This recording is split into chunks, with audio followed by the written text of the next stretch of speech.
بسم اللہ الرحمن الرحیم۔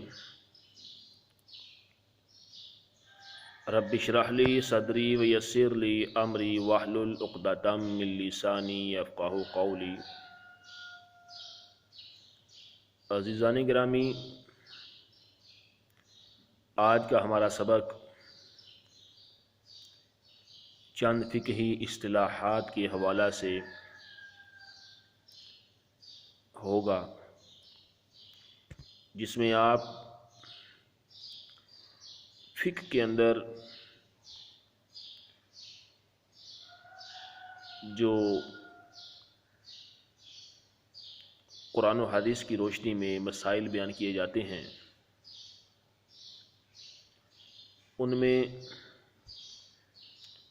فرض، واجب، سنت مؤکدہ، سنت غیر مؤکدہ، مستحب، مباح، ایسی فقہی اصطلاحات کی آج ہم تعریفات سمجھیں گے۔ اللہ تعالی ہمیں عمل کی توفیق عطا فرمائے۔ سب سے پہلے شریعت مطہرہ کے اندر جو چیز ایک انسان پر لاگو ہوتی ہے، جس کا کرنا اس بندے کے لیے ضروری ہوتا ہے، اس کو فرض کا نام دیا جاتا ہے۔ فرض کسے کہتے ہیں؟ فرض کی تعریف یہ ہوتی ہے، فرض ایسا کام، ایسا عمل جو دلیل قطعی سے ثابت ہو، یعنی ایسی دلیل جس میں کوئی شبہ نہ ہو۔ مثال کے طور پر آپ یوں سمجھیں کہ رمضان المبارک کے روزے فرض ہیں۔ اللہ رب العالمین نے واضح انداز میں روزوں کی فرضیت کا ذکر قرآن مجید میں بیان فرمایا، یا ایھا الذین آمنوا کتب علیکم الصیام کما کتب علی الذین من قبلکم لعلکم تتقون۔ ایمان والو، تم پر روزے فرض کیے گئے جیسے کہ تم سے پہلے لوگوں پہ فرض کیے گئے تاکہ تم متقی بن جاؤ۔ یہ فرض ہے۔ یہ جس کے بارے میں دلیل قطعی الثبوت ہو، کوئی شک و شبہ بھی نہ ہو، وہ فرض عین کہلاتا ہے۔ اور اب ایک ہے فرض عین، دوسرا فرض کفایہ۔ فرض عین جو ہوتا ہے، ہر بندے کے لیے اس کا کرنا ذاتی طور پر کرنا فرض ہے۔ فرض عین کے اندر نیابت نہیں ہو سکتی، یعنی کسی کو بھی نائب نہیں بنایا جا سکتا۔ جب تک بندہ خود اس کو ادا نہیں کرے گا تو فرض اس کے سرے سے کبھی بھی ساقط نہیں ہو سکتا، ساقط ہی نہیں ہوگا۔ اور فرض کفایہ یہ ہوتا ہے جو کچھ لوگوں کے ادا کرنے سے سب کی جانب سے ادا ہو جاتا ہے، اور کوئی بھی اگر ادا نہ کرے تو سب گناہ گار ہوتے ہیں۔ اگر چند لوگوں نے اس کو ادا کر لیا تو سب کی طرف سے ہو گیا، اگر کسی نے بھی ادا نہ کیا تو سب گناہ گار ہوں گے، جیسے نماز جنازہ، یہ فرض کفایہ ہے۔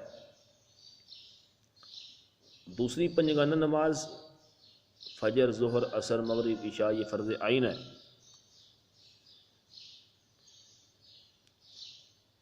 ایک ہوتا ہے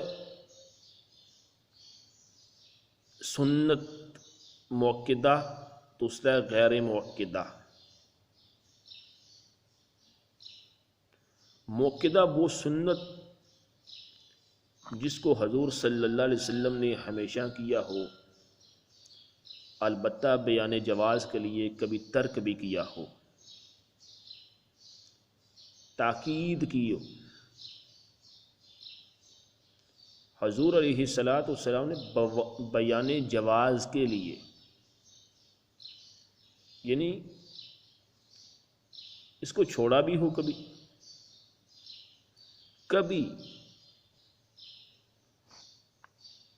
کبھی چھوڑا ہو، اور غیر موقدہ کہتے ہیں جس پر حضور صلی اللہ علیہ وسلم نے مداومت نہیں فرمائی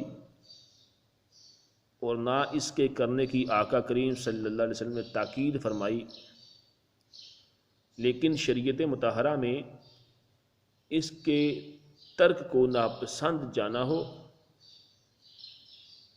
اور آپ علیہ السلام نے وہ عمل کبھی کیا ہو، یا یوں سمجھیں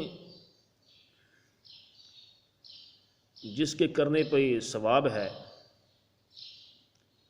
اور نہ کرنے پہ ایک بندے پہ گناہ نہیں ہے۔